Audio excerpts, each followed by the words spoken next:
अस्सलाम वालेकुम।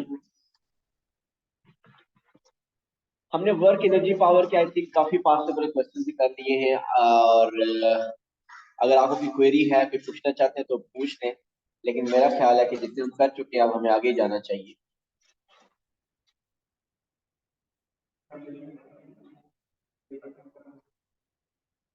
आज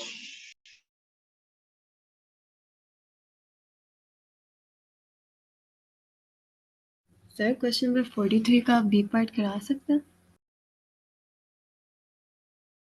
हो जाएगा, अभी करता हूँ। बताएं, ये बताइए, ये यार अगर मुझे ये उस टॉपिकल में से है। जी बताइए क्वेश्चन नंबर। सर, आप मेरे से पूछ रहे हैं? हाँ जी, चले आप ही बता दें। Sir question number 43।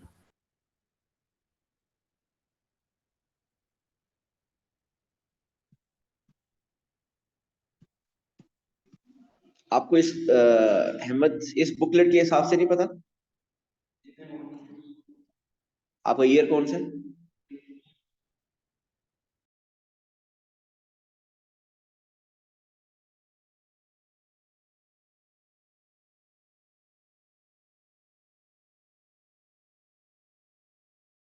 अच्छा जी, ये है क्वेश्चन जो कि Amina is asking for. A part या बी पार्ट या दोनों part? Sir B part. B part. लेकिन हम ऐसा करते हैं कि ए पार्ट को भी देख लेते हैं ताकि सबको सिनेरियो पता हो बी पार्ट से पहले क्या चल रहा था। Okay, as shown in the diagram, particles A and B of masses 2 kg and 3 kg respectively are attached to the ends of a light inextensible string. अगर आपको याद हो तो वो जो प्रीवियस टॉपिक हमने किया था चैप्टर 3, ये लग रही वही है जिसमें पुली और वो स्ट्रिंग के साथ टू पार्टिकल्स इन्वॉल्व होते हैं। अभी तक ऐसे ही लग रहा है कि ये वर्क एनर्जी वाला कोई क्वेश्चन टॉपिक नहीं है, लेकिन let's see. The string passes over a small fixed smooth pulley which is attached to the top of two inclined planes. Particle A is on plane P. Particle A is on plane P, which is inclined at an angle of 10 degree to the horizontal. Particle B is on plane Q, which is inclined at an angle of 20 degree to the horizontal. The string is taut, and the two parts of the string are parallel to the line of greatest slope of their respective plane. It is given that plane P is smooth, that's important, and plane Q is rough. So plane P agar smooth hai to no friction, plane Q is rough, so it means there is some friction. And the particles are in limiting equilibrium. What does it mean? They are in limiting equilibrium. It means the particles are about to move. They are about to slide. Find the coefficient of friction between particle B and the particle Q.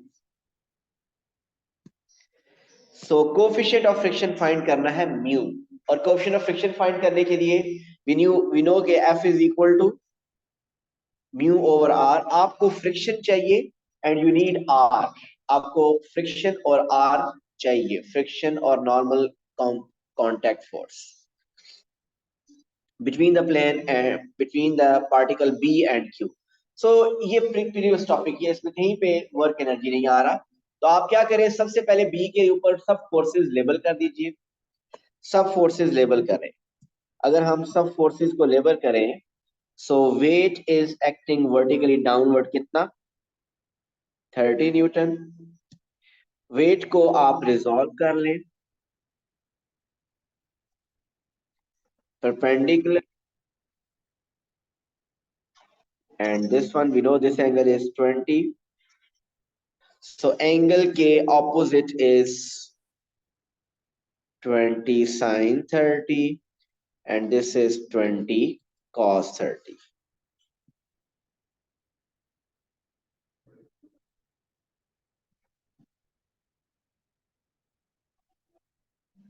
Normal contact force is perpendicular to the plane. और बताइए कौन सी force है जो level करनी है? Normal reaction force हो चुकी है, और tension is away from the object T, and what's the direction of friction?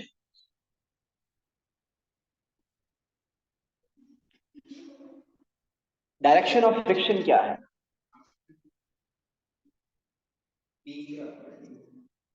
B के अप मीन, अच्छा ये देखिए फ्रिक्शन डायरेक्शन तो हम कैसे डिसाइड करेंगे, वो है तो लिमिटिंग इक्विलिब्रियम में, mean it is about to move. अगर ये अबाउट टू मूव है तो किस डायरेक्शन में मूव करने लगा है? क्या वो बी डाउनवर्ड मूव करने लगा या बी अपवर्ड मूव करने लगा है? हम ऐसा करते हैं, एक क्वेश्चन की स्टेटमेंट दोबारा पढ़ लेते हैं। अगर क्वेश्चन की स्टेटमेंट में कहीं पे आपको कुछ पता चला, अगर कहीं पे भी कुछ आपको पता चल गया कि दोनों, कहीं पे उसने उसे बता दिया हो कि this object is about to move, और या कोई वेट के मुताबिक हमने डिसाइड करना है, वो भी हम देख लेते हैं। क्वेश्चन जल्दी से पढ़ लेते हैं दोबारा। As shown in the diagram, particles A and B of masses 2 and 3 kg respectively are attached to the ends of a light in extensible string. The string passes over a fixed, small, fixed, smooth pulley which is attached to the top of the two inclined planes. Particle A is on plane P, which is inclined at an angle of 10 degree to the horizontal. Particle B is on rough plane Q, which is inclined at an angle of 20 degree to the horizontal. The string is taut and the two particle parts of the string are parallel to the lines of greatest slope of their respective plane. It is given that plane P is smooth, plane Q is rough, and the particles are in limit equilibrium. So कहीं पे कोई information नहीं। अब अगर इसका मतलब ये हुआ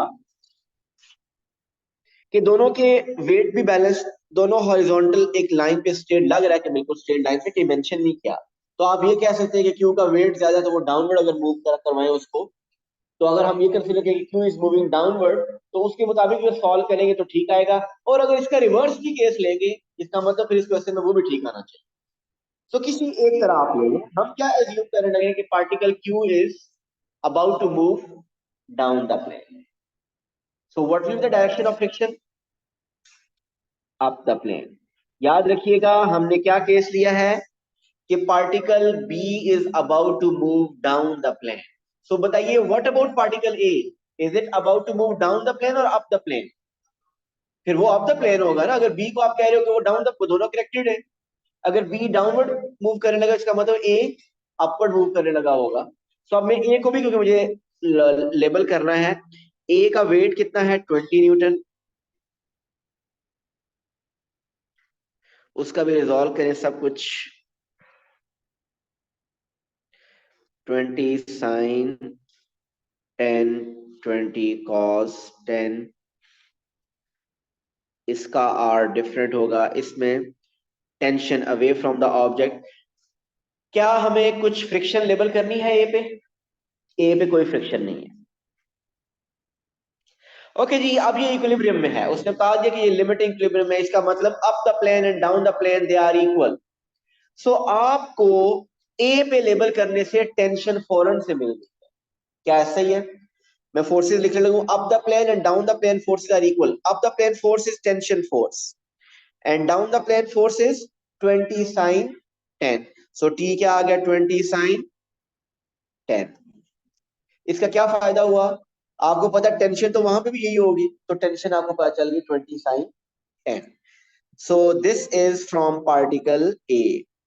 याद रखिएगा हमें अगर F is equal to mu R apply करना है, हमें फ्रिक्शन फाइंड करनी है, कोएफिशिएंट ऑफ फ्रिक्शन बी और क्यू में फाइंड करना है। तो आपका जो फ्रिक्शन और आर होगा वो बी पे अप्लाई हो, बी में से आपने फाइंड करना है। सब बी पे अप्लाई करते हैं फोर्सेस, बी पे।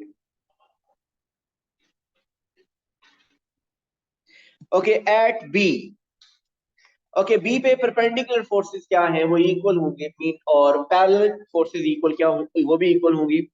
सो बी पे प्लीज देखिए, छोड़ दे इसको Ahmad.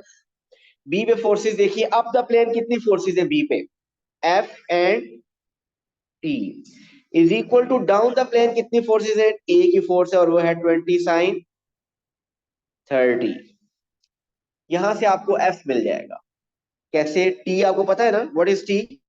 T is 20 sin 10 is equal to 20 sin 30। So यहां से आपके पास एफ आ जाएगा।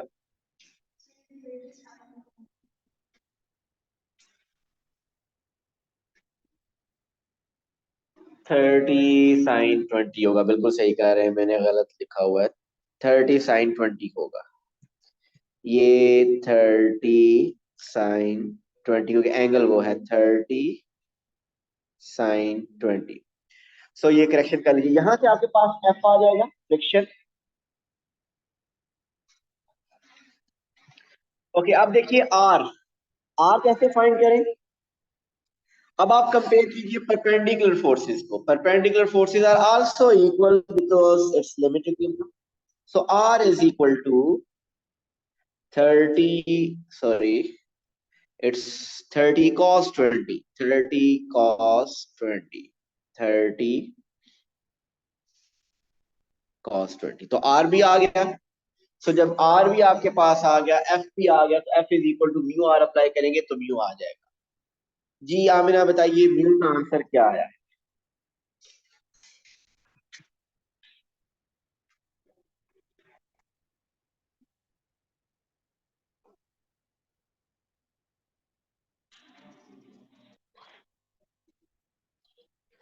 सो mu is equal to F over R, mean friction को नॉर्मल कंपोनेंट आर से डिवाइड कर देंगे।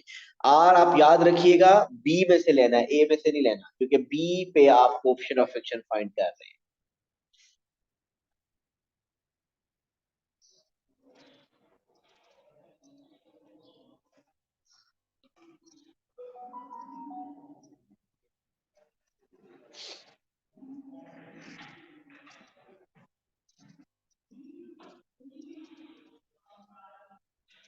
जी म्यू का आंसर बता दीजिए क्या। आमना आपने सॉल्व किया होगा ए पार्ट, क्या आया था म्यू का आंसर।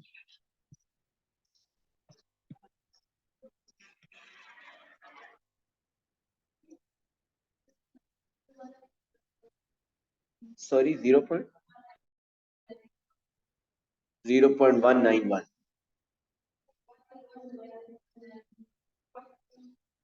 इतना बड़ा आंसर आ रहा है।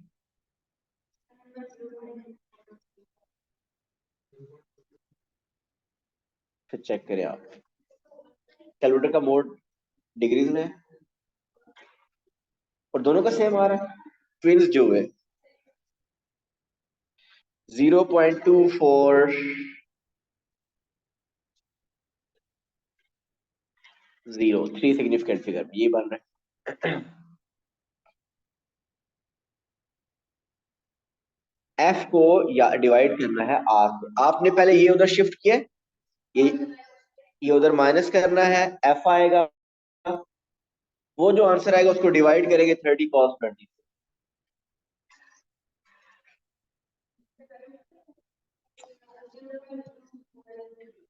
डिवाइड क्यों करना है, F is equal to mu R, so mu is equal to F over R. Mu coefficient of friction is a ratio of friction to normal component, so mu is 0.24। Done, आगे चलें।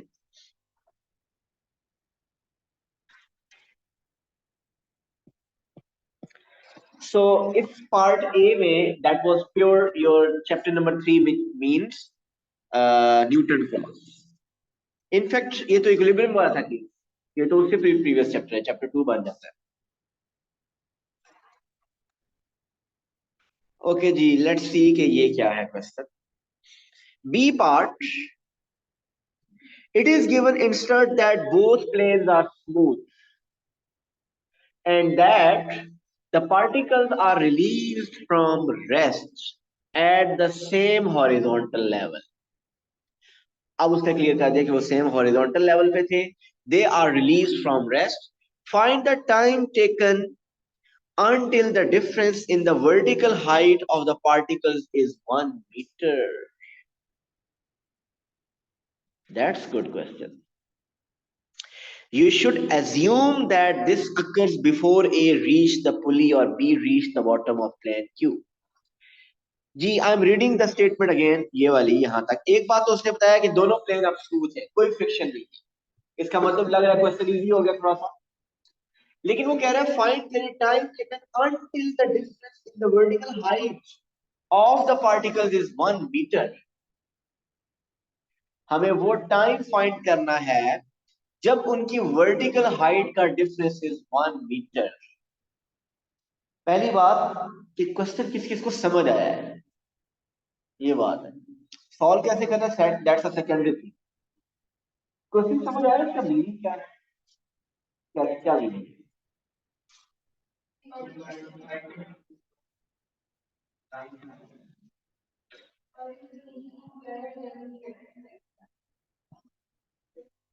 मैं थोड़ा सा ज्यादा tilt बना के show करता हूँ, फिर मैं उस क्वेश्चन की तरफ वापस जाऊंगा। अभी दोनों सेम लेवल पे हैं, ये है पार्टिकल ए और ये है पार्टिकल बी, ऐसे ही है। आपको ये बात पता है कि ये दोनों कनेक्टेड है। अगर सपोज ये थोड़ा सा यहां से ट्रेवल करके इधर आता है, और सपोज कि ये ट्रेवल करता है 0.1 मीटर या 0.2 मीटर या 0.3 मीटर, जितना ये अप द प्लेन ट्रेवल करेगा उतना ही B down the plane travel करेगा, ऐसे ही है। यहां तक क्लियर है। अब सपोज इन्होंने x मीटर ट्रेवल कर लिया, इधर से भी x किया तो इधर से भी x मीटर ट्रेवल किया। सो अब ये इस लेवल पे है, a इस लेवल पे है और b इस लेवल पे है। इस वक्त इन दोनों की जो हाइट का डिफरेंस है, सपोज वो डिफरेंस हुआ 1 मीटर। अगर ये हाइट का डिफरेंस है 1 मीटर, अगर ये हाइट का डिफरेंस है 1 मीटर, तो आपको ये बताना है कि वो कितना टाइम लगेगा कि उनकी हाइट का डिफरेंस 1 मीटर होगा। ये है क्वेश्चन।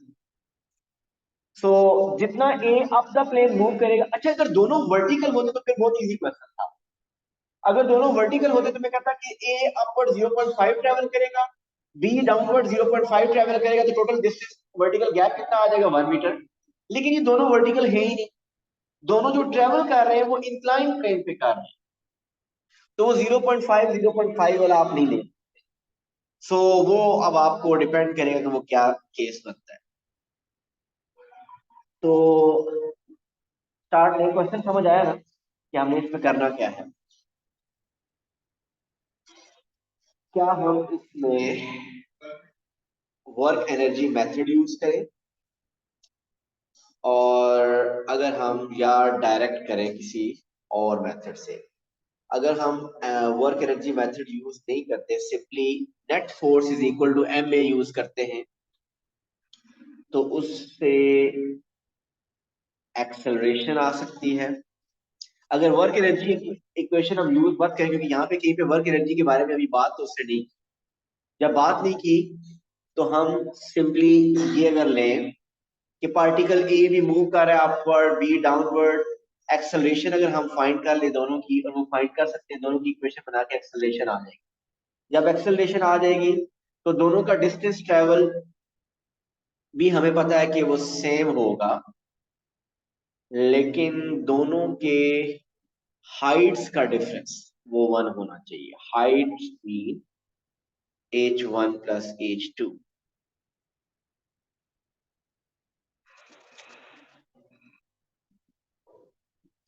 अच्छा, डिस्टेंस। अब अगर आप देखें, जरा प्लीज आप इसी डायग्राम में से देखते जाइएगा।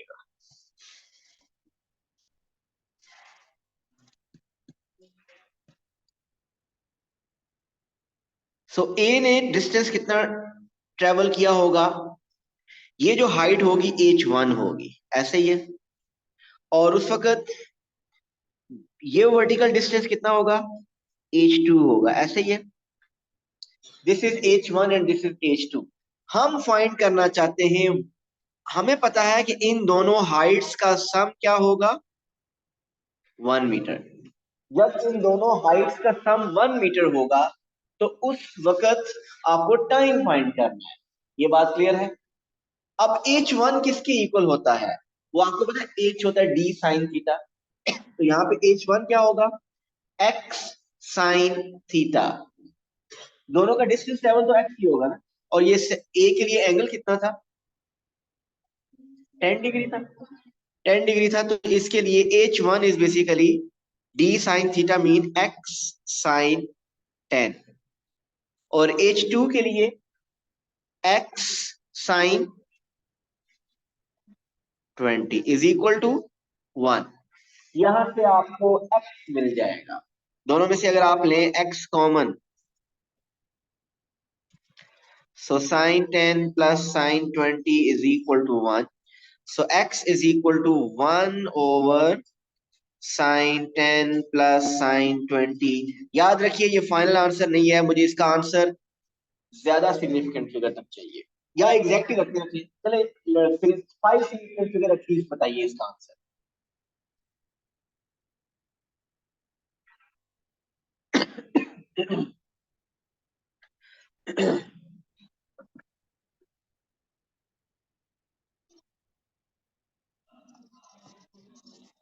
वाकई एक डिफरेंट क्वेश्चन था, और अभी खैर एंडिंग हुआ भी तो रहता है काफी, वो स्मॉल नंबर के बनेगा शायद। x is 1.93, 2 के बाद क्या था? ओके, सो हमने ये आपका फाइनल आंसर नहीं है, इसको एटलीस्ट मैंने कहा 5 सिग्निफिकेंट फिगर लिखिए, इससे ज्यादा अगर लिखना चाहते हैं तो वो भी लिख सकते हैं, 1.939293 अगर लिखना चाहते हैं तो वो भी ठीक है। ओके, ये लेंथ आपको पता चल रही है, ये डिस्टेंस ट्रेवल है ए का अपवर्ड और बी का डाउनवर्ड, ये वो डिस्टेंस है जब इनका ये डिस्टेंस ट्रेवल करेंगे तो इनका वर्टिकल गैप कितना बन जाएगा, वो 1 मीटर बनेगा। देखिए यही इंपॉर्टेंट चीज है जो मैंने अभी तक स्टेप कर चुका हूँ, यही वो न्यू स्टेप्स है जो कि इस क्वेश्चन में है।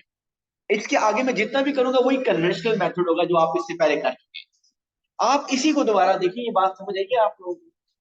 आप चाहते थे कि उनमें वर्टिकल जो गैप आए, जब उनमें वर्टिकल गैप 1 मीटर का होगा उस वक्त आपको टाइम बताना है, अभी टाइम हमने कैलकुलेट नहीं किया, लेकिन हमने इतना कर लिया है कि जब उनका वर्टिकल हाइट का गैप 1 मीटर होगा उस वक्त हमने दोनों का डिस्टेंस ट्रेवल फाइंड कर लिया। और क्योंकि दोनों बॉडीज कनेक्टेड ही, दोनों का डिस्टेंस ट्रेवल सेम सेम था, दोनों का डिस्टेंस ट्रेवल मैंने लिख दिया x। तो एक की हाइट को मैंने कह दिया h1, दूसरी को कह दिया h2। सो h1 होता है d sin theta mean x sin 10, दूसरे का हाइट भी d sin theta mean x sin 20। यहां से मैंने x फाइंड कर लिया, डिस्टेंस ट्रेवल। अब अगर मुझे टाइम फाइंड करना है तो मुझे इक्वेशन ऑफ मोशन अप्लाई करनी पड़ेगी। सुनिएगा, इक्वेशन ऑफ मोशन अप्लाई करने के लिए आपको 3 इंफॉर्मेशन चाहिए। इनिशियल स्पीड है हमारे पास 0, हमारे पास डिस्टेंस आ गया 1.93923, but we don't have third information. So वो थर्ड इंफॉर्मेशन कहां से आएगी? Net force is equal to M a apply करके एक्सेलरेशन। 6 मार्क्स तभी है, वो सारी कैलकुलेशन अब वो अभी होनी है। क्या आप ए के ऊपर भी वो फोर्सेस लेबल करें, और वो सारी आपने चैप्टर आपने पार्ट ए में की होंगी, सिर्फ वहां से फ्रिक्शन रिमूव कर दीजिएगा। तो net force is equal to M A दोनों के ऊपर अप्लाई करें। वापस में चलता हूँ उसी पेज के ऊपर। सर ये जो x की वैल्यू आई है ये 1 मीटर हाइट के लिए? नहीं, ये 1 मीटर नहीं है, ये 1 पॉइंट आपके पास 1 आ रही है। नहीं सर। नहीं, वो तो 1.93 समथिंग आ रही है ना, कि जो उनका इंक्लाइन ये डिस्टेंस है वो 1.93 या ऊपर, जब ये भी इधर डिस्टेंस ट्रेवल करेंगे 1.93, तो उस वक्त ए यहाँ पे होगा और बी यहाँ पे होगा, और इन दोनों की जो वर्टिकल हाइट्स हैं, वर्टिकल हाइट्स मीन, एक मिनट, के ये है पोजीशन ए की उस वक्त और ये है पोजीशन बी की उस वक्त, इन दोनों में जो वर्टिकल डिस्टेंस होगा उस वक्त ये क्या होगा, ये 1 मीटर होगा। नहीं सर, लेकिन आपने जो ये फॉर्मूला भी लगाया ना, तो आपको कैसे पता कि 1 मीटर हाइट के लिए? क्वेश्चन में उसने कहा था ना, मैं आपको दिखाता हूँ। क्वेश्चन में कहा था उसने, find the time tackle until the difference in the vertical height of the particles is 1 meter। जब 1 मीटर उनका डिफरेंस होगा तब टाइम फाइंड करना है। तो मैंने जब उनका 1 मीटर डिफरेंस होगा वर्टिकल, उस वक्त मैंने डिस्टेंस फाइंड कर लिया, डिस्टेंस ट्रेवल। टाइम तो मुझसे नहीं हुआ फाइंड, लेकिन डिस्टेंस हो गया मुझसे। Got it? सर मुझे ये समझ नहीं आ रही ये डिस्टेंस 1 मीटर हाइट के लिए कैसे है? देखें, आप अगर दोनों होते, दोनों ये इस तरह होते फिर तो बड़ा आसान क्वेश्चन था कि आपसे अगर पूछता कि जब इनका हाइट का डिफरेंस 1 मीटर होगा तो उसके लिए आप क्या करते कि ये जब 0.5 मीटर ऊपर ट्रेवल करता, उस वक्त ये 0.5 नीचे ट्रेवल करता, तो टोटल उनका डिस्टेंस कितना बन जाता, 1 मीटर। ये तो बहुत आसान था, ऐसे ही है। Yes sir. लेकिन जब ये इंक्लाइंड प्लेन है, आप मुझे बताइए कि ये डिस्टेंस अगर ट्रेवल हो जाए 2 मीटर, तो क्या इसका वर्टिकल ये डिस्टेंस भी 2 मीटर ही होगा? नहीं सर। वो तो कम होगा ना, वो तो कम होगा। जी हमें नहीं सर। पता कितना कम होगा, लेकिन हो सकता है वो 0.3, 0.4, 0.8, 0.9 समथिंग कम ही होगा। तो अभी हमने देखा कि इसकी हाइट को कह दिया h1, और इसने जब अगर 2 मीटर जब ट्रेवल किया, उसकी हाइट को कह दिया h2। तो इन दोनों की हाइट्स का सम हमने रखा 1 मीटर। हम चाहते हैं कि जब ये यहाँ पे होगा और वो यहाँ पे जब होगा, तो इन दोनों की हाइट्स में जो डिफरेंस है, find the time taken until the difference in the vertical height of the particle is 1 meter.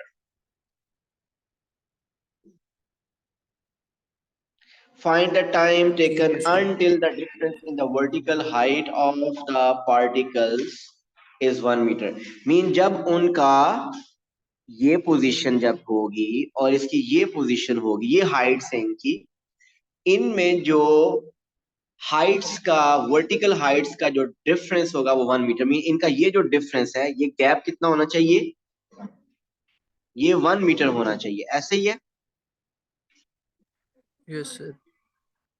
और ये 1 मीटर हाइट का डिफरेंस होने का मतलब h1 और h2 दोनों का सम कितना होगा? वो 1 होगा।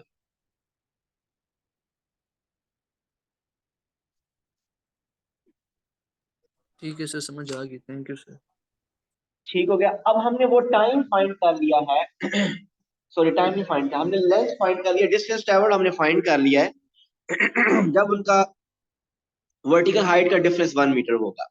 अब आपको बात ये पता है कि आपके पास डिस्टेंस तो आ गया और इनिशियल स्पीड भी आपके पास 0 है। डिस्टेंस दोबारा बताइए क्या था? 1.93923, ये था शायद। अब आपको तीसरी इंफॉर्मेशन चाहिए ताकि आप टाइम फाइंड कर सके, और तीसरी इंफॉर्मेशन कैसे आएगी? एक्सेलरेशन। और एक्सेलरेशन कहां से आएगी? आप सब फोर्सेस को लेबल करें, ए को लेबल करें, जो कि हमने आपने पार्ट ए के लिए लेबल की हुई थी। दोबारा आपको ये टेंशन,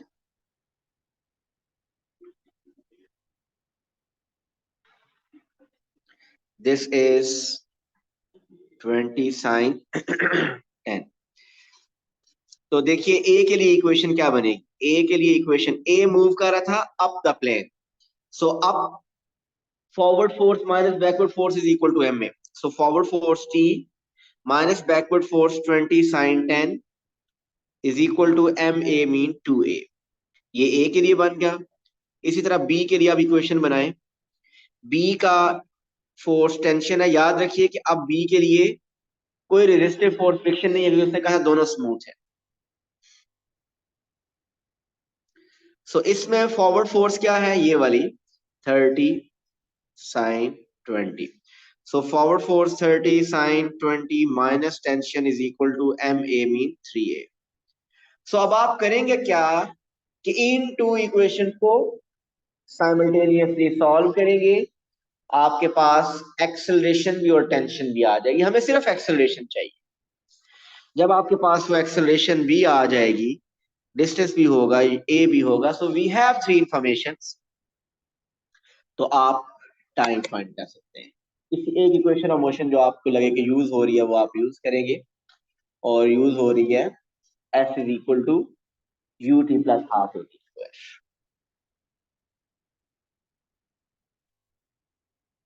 जी, सबको क्लियर है? ये काफी डिफरेंट क्वेश्चन था। आपने भेजा है क्वेश्चन? Sorry, okay. किसको?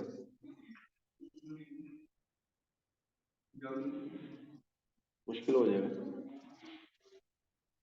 किसको कंसीडर करेंगे आप पार्टी को?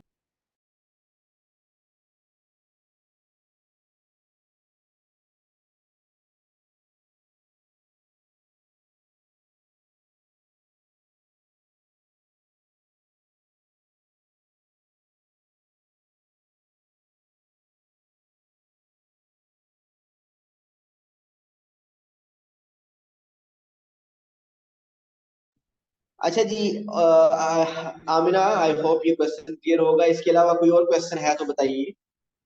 सर क्वेश्चन तो है लेकिन वो आपकी वर्कबुक में नहीं है। आप उसकी क्लियर पिक्चर लेके सेंड करें।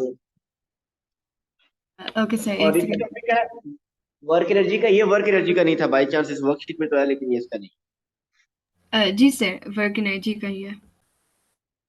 सेंड करें, क्योंकि अब मेरा है, हम कल ही टॉपिक नेक्स्ट स्टार्ट करें। सर इसका पार्ट बी दिखाते हैं।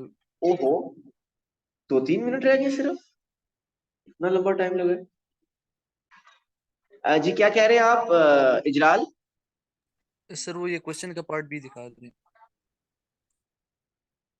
इसी क्वेश्चन का पार्ट भी दिखा दूं, ये कह रहे हैं आप? जी सर। ये जो मैंने आपको भेजी है, ये उसका क्वेश्चन 43 है, जो वर्कशीट मैंने भेजी हुई है ना, उसका क्वेश्चन 43 है। 18 का पार्ट बी। ठीक है, थैंक यू सर। अच्छा सर, और एक चले और जी, क्वेश्चन 18 पूछना पार्ट था। बी का। हाँ जी, पूछे। सर अगर स्लोप स्मूथ हो ना, तो उसमें एक्सीलरेशन क्या होगा फिर, और कोई फोर्स उस पर अप्लाई ना हो रही हो। इसमें तो टेंशन लग रही है ना? नहीं सर, इसमें नहीं, वो काइनेमेटिक्स का एक क्वेश्चन था, उसमें इनिशियल वेलोसिटी जीरो जी, थी। जी साइन थीटा। उस वक्त आपकी नेट फोर्स क्या होगी, वेट का कंपोनेंट। अच्छा ठीक है समझ रहे सर। हैं? तो वेट का कंपोनेंट ही आपको बताएगा एक्सेलरेशन, जी साइन थीटा बनेगी। Okay sir, thank. 18 का है आपने रिदा?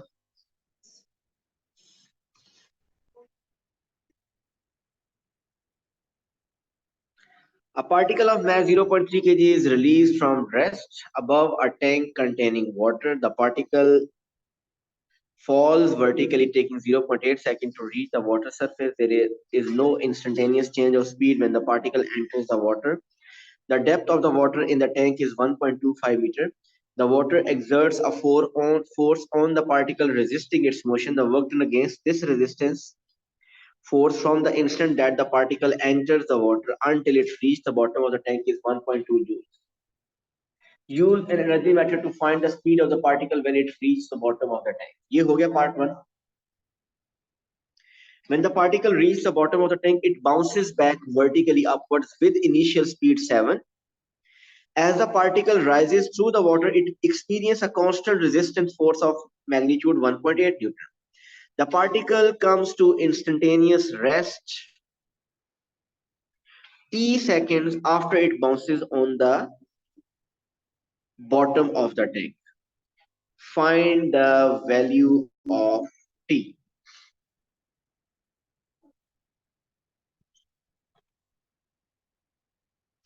आपके पास क्योंकि रिटर्न जर्नी के लिए इनिशियल स्पीड गिवन है और नेट फोर्स की आपको एक तो उसकी रेजिस्टिव फोर्स उसने बता दिया 1.8 न्यूटन, और वाटर के अंदर उसने कहीं पे बताई थी द वर्क डन अगेंस्ट, एक minute, there is no instantaneous, the depth of the water is 1.25 meter, the water exerts a force on the particle resisting its motion. Okay, इसका मतलब इसमें जो ड्राइविंग फोर्स है इस टाइम, क्वेश्चन में कुछ given थी ऐसी कुछ, the particle falls, there is no instantaneous change of speed when the particle enters the water. The depth of the water in the tank is 1.25. The water exerts a force on the particle in resisting its motion. The work done against the resistance of motion that time. Okay, इसमें driving force को आप net force is equal to M use करेंगे।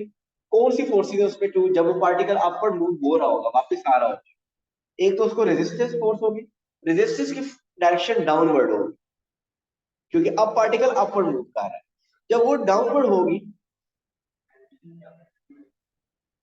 नहीं part 1 तो हो चुका है ना, पार्ट 2 कर रहे हैं। और वेट का भी एक कंपोनेंट होगा डाउन, वेट भी डाउनवर्ड होगा, तो दोनों बेसिकली फोर्सेस डाउनवर्ड अप्लाई हो रही है, लेकिन पार्टिकल अपवर्ड पुश की वजह से जा रहा है। तो net force is equal to M में अप्लाई करेंगे। आपको रेजिस्टिव फोर्स भी स्टार्ट में उसने बता दिया है, आपके पास इसके अलावा जो रेजिस्टिव फोर्स है वो भी गिवन है, वेट भी आपको गिवन है। तो net force is equal to M A करके आपके पास एक्सेलरेशन आ जाएगी, इनफैक्ट डीसेलरेशन आ जाएगी, डीसेलरेशन आ गई। अब एक और काम करना है आपने, मैं इसमें मिस्टेक अगर आपने किया क्वेश्चन तो मैं आपको मिस्टेक बता दूं क्या की होगी। आपने फाइनल स्पीड रखी होगी 0 क्योंकि रेस्ट पे आ गया होगा, आपके पास एक्सेलरेशन भी होगी, आपने इनिशियल स्पीड भी क्वेश्चन में जो दी है वो भी रखी है 1.7 आपने, और टाइम उससे फाइंड कर लिया। 3 चीजें हैं, आपने टाइम फाइंड कर लिया। अगर वो आपका टाइम आंसर गलत आया, एक नॉर्मल मेथड तो यही लगा है कि आपके पास अगर एक्सेलरेशन आ गई, एक्सेलरेशन मैंने आपको कहा net force equal to M में अप्लाई करके करें, कोई ड्राइविंग नहीं है, सिर्फ दोनों बैकवर्ड फोर्सेस ही। और इनिशियल स्पीड है आपके पास 7, और तीसरी चीज डिस्टेंस आई थिंक 1.25 मीटर। आपने आपने डिस्टेंस को कंसीडर नहीं किया। आपने ये देखा होगा कि फाइनल स्पीड जब 0 होगी, फाइनल स्पीड जब 0 होगी, 3 चीजें हैं तो आपने टाइम फाइंड कर लिया होगा, लेकिन इससे फाइंड करेंगे तो शायद टाइम गलत आए और ये फिर 7 मार्क्स को जस्टिफाई नहीं करता। आपने करना ये है कि पहले ये चेक करना है कि जब यहां से वो बाउंस बैक करेगा, हिट करेगा, ये जो डिस्टेंस 1.25 मीटर है, क्या ये 1.25 मीटर उस वाटर के अंदर अंदर ही क्या वो रेस्ट पे आ जाता है कि रेस्ट पे नहीं आता। आप पहले ये कैलकुलेशन करें कि उसकी वो जो रेस्ट पे आ रहा है क्या वो इस वाटर के अंदर रेस्ट पे आ रहा है या वाटर से बाहर निकले के बाद रेस्ट पे आ रहा है। ये कैसे चेक होगा? आप देखिए कि इसका डिस्टेंस ट्रेवल अगर 1.25 ट्रेवल करे तो इसकी उस वक्त आप कैलकुलेट कीजिए उस वक्त फाइनल स्पीड इसकी क्या होगी। वो फाइनल स्पीड अगर कहीं नेगेटिव में आ गई या 0 आ गई, 0 अगर आ गई उसका मतलब बिल्कुल 1.25 मीटर ट्रेवल करेगा तो स्पीड 0 होगी, या नेगेटिव आ गया इसका मतलब उससे पहले कहीं रुक जाता है। लेकिन अगर कोई और स्पीड आई तो इसका मतलब कि वो टॉप तक पहुंच जाता है और वो रुकता नहीं है, रुकता उसके बाहर जब वो आएगा। सो आप एक्सेलरेशन क्या पुट कर लें, जो भी आपके पास कैलकुलेशन आई होगी, डिस्टेंस आप पुट करेंगे 1.25, फाइनल स्पीड आप लिखेंगे, अगर आप फाइनल स्पीड फाइंड करना चाहते हो और इनिशियल आप ये यहां से आप फाइंड करेंगे इसकी v, ये नेगेटिव होगा। अब ये v अगर आपका नेगेटिव आ जाए तो इसका मतलब ये v पॉसिबल ही नहीं है। आपका ये v मेरा ख्याल है इस क्वेश्चन में आएगा, सपोज कुछ आ जाता है, नेगेटिव नहीं आएगी, 0 भी नहीं आएगी, ये आएगा 3 मीटर पर सेकंड, सपोज कर लेता हूँ, ये सपोज वैल्यू है। इसका मतलब यहां से यहां तक पहुंच गया, इसकी स्पीड यहाँ पे कितनी है 3 मीटर पर सेकंड। इसका मतलब with in the water level वो रेस्ट पे नहीं आया, with in the water level वो रेस्ट पे नहीं आया। वो रेस्ट पे कब आ रहा है? इस वाटर से निकलने के बाद यहाँ पे। तो आपको ये टाइम भी कैलकुलेट करना है अलग और ये टाइम दोनों अलग कैलकुलेट करना है, फिर वो वैल्यू ऑफ टी हो। नीचे वाला वाटर टाइम कैलकुलेट कर लेंगे इजीली, क्यों? क्योंकि आपके पास 3 इंफॉर्मेशन है, इनफैक्ट 4 इंफॉर्मेशन है, तो इक्वेशन ऑफ मोशन से आ जाएगा। और बाद वाला ऊपर वाला वाटर से बाहर जो टाइम है वो बड़ी आसानी से कैलकुलेट हो जाएगा, क्योंकि आपके पास इनिशियल स्पीड होगी 3, अब उसमें एक्सेलरेशन क्या है? फ्री फॉल है, आपको बाहर वाटर के बाहर तो फ्री फॉल चल रहा है, सिर्फ उसमें जो एक्सेलरेशन यूज करेंगे वो हम 10 यूज करेंगे, इनफैक्ट -10 यूज करेंगे, और फाइनल स्पीड 0 करेंगे, वो भी टाइम आएगा। इन दोनों टाइम्स को ऐड करेंगे तो फाइनल टाइम आ जाएगा। इसको आप ट्राई कीजिएगा और अगर ना हुआ तो कंप्लीट सॉल्व कर। Thank you so much, see you tomorrow, अल्लाह हाफिज।